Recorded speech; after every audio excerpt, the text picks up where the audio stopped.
नमस्कार। आज हम भारत के प्रधानमंत्री नरेंद्र मोदी के राजनीतिक सफर की एक गहरी पड़ताल कर रहे हैं। हाँ। हमारे पास Narendra Modi the rise and tenure of India's prime minister नाम की जीवनी के कुछ बहुत अहम हिस्से हैं। और हमारा इरादा सिर्फ घटनाओं की एक लिस्ट बनाना नहीं है, बल्कि हम ये समझने की कोशिश करेंगे कि उनके शुरुआती दिनों से लेकर मतलब तीसरी बार प्रधानमंत्री बनने तक के इस सफर के पीछे की मुख्य धाराएं क्या थीं, क्या विरोधाभास रहे और क्या निर्णायक मोड़ आए। बिल्कुल। और ये कहानी देखा जाए तो सिर्फ एक व्यक्ति की नहीं है, ये भारत की राजनीति में जो बड़े बदलाव आए हैं उनको भी दर्शाती है। सही बात है। तो चलिए देखते हैं कि ये जीवनी हमें उनके बारे में क्या कुछ बताती है। चलिए शुरू करते हैं उनके शुरुआती दिनों से। कहानी शुरू होती है वडनगर से, लेकिन उनके राजनीतिक जीवन का जो असली आधार है वो बना राष्ट्रीय स्वयंसेवक संघ यानी आरएसएस में शामिल होने से। 1970s के दशक की बात है ये। हाँ, और जीवनी में इस जुड़ाव को उनके करियर के लिए काफी फायदेमंद बताया गया है। तो क्या ये सिर्फ एक वैचारिक जुड़ाव था या इससे कुछ और भी ज्यादा था? ये एक बहुत अच्छा सवाल है। देखिए, जीवनी इस बात पर जोर देती है कि ये सिर्फ विचारधारा तक सीमित नहीं था। अच्छा। आरएसएस ने उन्हें जमीनी स्तर पर संगठन बनाने और एक कह सकते हैं बेहद अनुशासित कैडर के साथ काम करने का जो अनुभव दिया, वो अनमोल था। हाँ बिल्कुल। आप कह सकते हैं कि यहीं उन्होंने राजनीति का पहला और सबसे जरूरी पार्ट सीखा था, संगठन की शक्ति। उन्होंने आरएसएस की छात्र शाखा एबीवीपी की एक इकाई भी स्थापित की और फिर धीरे धीरे संगठन की सीढ़ियां चढ़ते गए। और फिर 1987 में वो औपचारिक रूप से बीजेपी में शामिल हो गए। हाँ। यहाँ भी उनका सफर काफी तेज रहा। मतलब सिर्फ एक साल के अंदर उन्हें गुजरात बीजेपी का महासचिव बना दिया गया। ये एक बहुत बड़ी छलांग थी। हाँ। और जीवनी के मुताबिक उन्होंने इस जिम्मेदारी को बहुत गंभीरता से लिया, राज्य के कोने कोने में यात्रा की और पार्टी के नेटवर्क को मजबूत किया। और इसका नतीजा फिर हमें 1995 के गुजरात विधानसभा चुनाव में देखने को मिला। बिल्कुल, जब बीजेपी ने पहली बार अपने दम पर राज्य में सरकार बनाई। ये उनकी संगठनात्मक क्षमता का पहला बड़ा प्रमाण था। सही कहा। लेकिन वो सरकार ज्यादा दिन टिक नहीं पाई थी, है ना? नहीं, वो सितंबर 1996 में ही गिर गई। ये उस दौर में पार्टी के शुरुआती संघर्ष को दिखाता है, लेकिन इस अनुभव ने शायद उन्हें और मजबूत ही बनाया। और इसके बाद उन्हें दिल्ली बुला लिया गया और 1998 तक वो पार्टी के राष्ट्रीय महासचिव बन चुके थे। और फिर आता है साल 2001 जो उनके करियर का कह सकते एक निर्णायक मोड़ था। बिल्कुल। गुजरात में भुज में एक भयानक भूकंप आया और तत्कालीन मुख्यमंत्री केशुभाई पटेल की सरकार की काफी आलोचना हुई। हाँ, बहुत आलोचना हुई थी। इसी पृष्ठभूमि में नरेंद्र मोदी को अचानक गुजरात का मुख्यमंत्री बना दिया गया। ये एक तरह से दिल्ली से लिया गया फैसला था। जीवनी इस बदलाव को कैसे देखती है? जीवनी इसे एक बड़े दाव के रूप में देखती है। दाव? हाँ, क्योंकि उस समय मोदी के पास कोई प्रशासनिक अनुभव नहीं था। उन्होंने कभी कोई चुनाव भी नहीं लड़ा था। अच्छा। हाँ, उन्हें एक ऐसे राज्य की कमान सौंपी गई जो एक बहुत बड़ी प्राकृतिक आपदा से जूझ रहा था।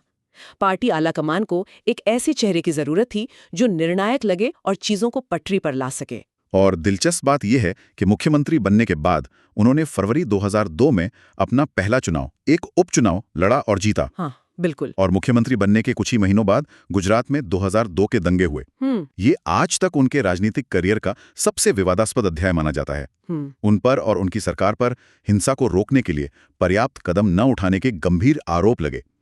किताब इन घटनाओं और उन पर लगे आरोपों को किस तरह से पेश करती है? देखिए, किताब इस मुद्दे को बहुत विस्तार से देखती है। इसमें बताया गया है कि दंगों में 1000 से ज्यादा लोग मारे गए, जिनमें से ज्यादातर मुसलमान थे। जीवनी में उन आरोपों का जिक्र है कि प्रशासन ने हिंसा को रोकने में देरी की या मतलब जानबूझकर नजरअंदाज किया। और इन आरोपों का असर तो सिर्फ देश में ही नहीं रहा होगा। नहीं, बिल्कुल नहीं। इसका असर अंतर्राष्ट्रीय स्तर पर भी हुआ। 2005 में अमेरिका ने तो इसी आधार पर उन्हें डिप्लोमेटिक वीजा देने से मना कर दिया था। और यूनाइटेड किंगडम ने भी सार्वजनिक रूप से उनकी आलोचना की। लेकिन कानूनी तौर पर क्या हुआ? मतलब अदालतों में क्या हुआ? जीवनी ये साफ करती है कि भारत की किसी भी अदालत या जांच एजेंसी ने उन्हें व्यक्तिगत रूप से दोषी नहीं ठहराया। सुप्रीम कोर्ट द्वारा नियुक्त एसआईटी ने भी उन्हें क्लीन चिट दे दी। लेकिन किताब ये भी बताती है कि उनके कुछ करीबी सहयोगियों, जिनमें उनकी सरकार की एक मंत्री भी शामिल थी, उनको दोषी ठहराया गया। अच्छा। और उन्हें लंबी जेल की सजा भी हुई। तो कानूनी तौर पर वो बरी हो गए, लेकिन राजनीतिक और नैतिक सवाल हमेशा बने रहे। ये एक बहुत बड़ा विरोधाभास है।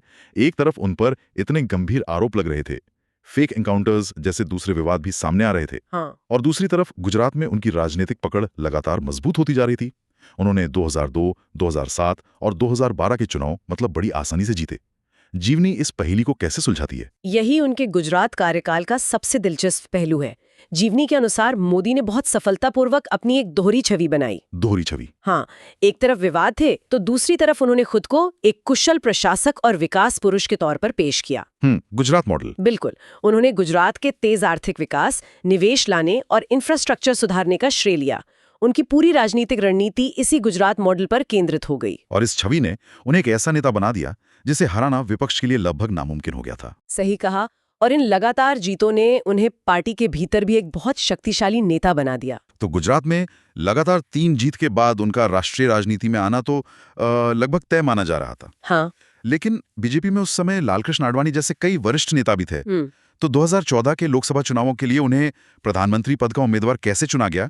जीवनी में इस आंतरिक राजनीति के बारे में क्या बताया गया है? जीवनी बताती है कि ये कोई आसान बदलाव नहीं था। पार्टी के भीतर खासकर पुरानी पीढ़ी के नेताओं की तरफ से काफी प्रतिरोध था।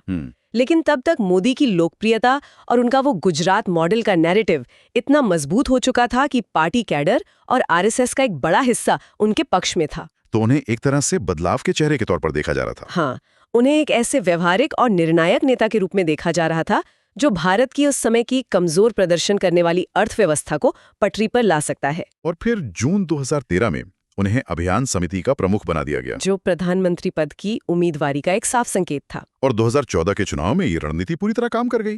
बीजेपी ने दशकों बाद पहली बार अकेले अपने दम पर बहुमत हासिल किया। बिल्कुल। प्रधानमंत्री बनने के बाद उनके शुरुआती फैसले क्या थे? उनके पहले कार्यकाल की शुरुआत बड़े वादों के साथ हुई। जीवनी में कुछ प्रमुख कदमों का जिक्र है, जैसे देश के ट्रांसपोर्ट इंफ्रास्ट्रक्चर में सुधार पर जोर दिया गया, विदेशी निवेश के नियमों को आसान बनाया गया, और विदेश नीति के मोर्चे पर भी काफी सक्रियता दिखी। हाँ, बहुत।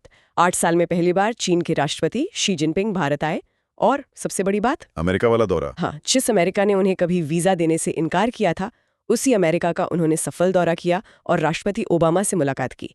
ये उनकी छवि के लिए एक बहुत बड़ी जीत थी। लेकिन उनके कार्यकाल में कुछ बड़े और कह सकते हैं विवादास्पद आर्थिक फैसले भी हुए, खासतौर पर नोटबंदी। ओह हाँ, नोटबंदी। 8 नवंबर 2016 की रात, जब अचानक 500 और 1000 रुपए के नोट बंद कर दिए गए। किताब इसके पीछे के तर्क और इसके असल असर का विश्लेषण कैसे करती है? जीवनी इसे एक आर्थिक शॉक थेरेपी के रूप में देखती है। सरकार का जो घोषित उद्देश्य था वो था काले धन, नकली नोटों और आतंकवाद की फंडिंग पर लगाम लगाना। लेकिन किताब बताती है कि इसे लागू करने के तरीके ने देश की अर्थव्यवस्था में भारी उथल-पुथल मचा दी, खासकर असंगठित क्षेत्र और आम लोगों के लिए। महीनों तक कैश की किल्लत बनी रही थी। बिल्कुल। और नतीजा क्या निकला? क्या इससे काले धन पर रोक लगी? लेखक के अनुसार इसके जो दीर्घकालिक परिणाम थे वो मिले जुले रहे। ज्यादातर पुराने नोट तो बैंकिंग सिस्टम में वापस आ गए। तो फिर सवाल उठा कि काला धन गया कहाँ? हाँ, यही सवाल उठा। लेकिन इसका एक बड़ा असर ये हुआ कि देश में डिजिटल पेमेंट को जबरदस्त बढ़ावा मिला और सरकार का टैक्स बेस भी बढ़ा। अच्छा, क्योंकि ज्यादा लोग औपचारिक अर्थव्यवस्था का हिस्सा बने। हालांकि स्रोत ये भी कहता है कि इस कदम ने जीडीपी की वृद्धि दर को धीमा कर दिया। और नोटबंदी के ठीक बाद एक और बड़ा आर्थिक सुधार आया, जीएसटी। हाँ, वस्तु एवं सेवा कर। एक देश एक टैक्स का विचार तो बहुत पुराना था, लेकिन इसे लागू करना एक बहुत बड़ी चुनौती थी। जीवनी बताती है कि जीएसटी का जो शुरुआती डिजाइन था वो काफी जटिल था, जिसकी वजह से छोटे व्यापारियों और कारोबारियों को बहुत परेशानी हुई। लेकिन सरकार का तर्क यही था कि ये एक जरूरी कदम है जो लंबी अवधि में भारतीय अर्थव्यवस्था को एकीकृत और औपचारिक बनाने में मदद करेगा। हाँ, भले ही शुरुआत में कुछ दिक्कतें हों। तो इन बड़े आर्थिक बदलावों, बढ़ती महंगाई और बेरोजगारी का राजनीतिक असर क्या हुआ? इसका असर 2018 के अंत में हुए 5 राज्यों के विधानसभा चुनावों में साफ दिखा, जहां बीजेपी हार गई थी। हाँ, सभी 5 राज्यों में हार गई। उस समय राजनीतिक विश्लेषकों को लगने लगा था कि 2019 का आम चुनाव बीजेपी के लिए बहुत मुश्किल होने वाला है। एक तरह का एंटी इनकम्बेंसी का माहौल बनता दिख रहा था। बिल्कुल। लेकिन 2019 के नतीजे तो बिल्कुल उल्टे आए। बीजेपी ने 2014 से भी बड़ी जीत हासिल की। ऐसा क्या हुआ कि कुछ ही महीनों में पूरा माहौल बदल गया? यहाँ पर जीवनी 2 मुख्य कारकों पर प्रकाश डालती है जिन्होंने पूरी कहानी पलट दी। अच्छा। पहला तो खुद प्रधानमंत्री मोदी का करिश्माई और ऊर्जा से भरा प्रचार अभियान, और दूसरा पुलवामा हमला। हाँ, चुनाव से ठीक पहले फरवरी 2019 में जम्मू कश्मीर के पुलवामा में हुआ आतंकी हमला। इस हमले और उसके बाद पाकिस्तान के बालाकोट में की गई एयर स्ट्राइक ने राष्ट्रीय सुरक्षा को चुनाव का सबसे बड़ा मुद्दा बना दिया। तो जीवनी का तर्क ये है कि इस सुरक्षा संकट ने आर्थिक मुद्दों को पीछे ढकेल दिया। बिल्कुल।